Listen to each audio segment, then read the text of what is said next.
barnaamijka la magac baxay la afur maxbuus madaxweynaha ayaa maanta si rasmi ah wasiirka wasaaradda cadaaladda ee jamhuuriyadda Soomaaliland Cabdiqani Maxamuud Caateeye uu ka daahfuray xabsiga magaalada Boorama. Daahfurka barnaamijkani ayaa waxaa sidoo kale goobjoog ahaa maayarka degmada Boorama iyo taliyaha ciidanka asluubta ee gobolkan Awdal. Ugu horeyn waxaa halkaasi ka hadlay taliyaha xabsiga dhexe ee magaalada Boorama iyo maayarka degmada Boorama oo soo dhaweeyay barnaamijkani. Saacatul wasiir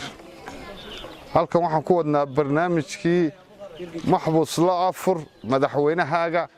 ee madaxweynaha jamhuuriyadda Soomaaliland maxaabiista dalka ugu bisha Ramadaan afurkooga uu isdul saaray isagu annaguna aad iyo aad baan ugu hambalyeeynaa ilaahayna ha ka siiyo ajarka iyo xasanaadka bisha Ramadaan oo maxaabiista dalka oo dhan u fidiyay ku soo dhawaada wixii annaga gobolka Awdal ahaan xabsigan oo ilaa Selal ilaa Awdal ka kooban maxaabiisteedii xoolii waa kuwan waa la qalay raashinkii iyo wixii kala gudaha ku soo aragteen marka waxaan ku leeyahay ku soo dhawow saan u shaqeynay nidaamkina wada arkaysaa wasiir ku soo dhaw barnaamijkan la afur madaxweynahaagu waa mid taariikhi ah oo ku suntan yahay madaxweynaha qaranka jamhuuriyadda Soomaaliland Muuse Biixi Cabdi runtii waana mid loo baahnaa waana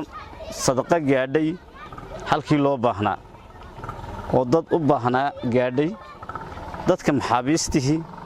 waxay mas'uuliyad ka saaran tahay mas'uuliyiinta qaranka kala duwan oo horeeyay madaxweynaha qaranku runtii mas'uuliyadda uu qaatay madaxweynuhu saaray waan uga mahad celinaynaa 30 maalmood barnaamijka la afur maxbuuskaaga ah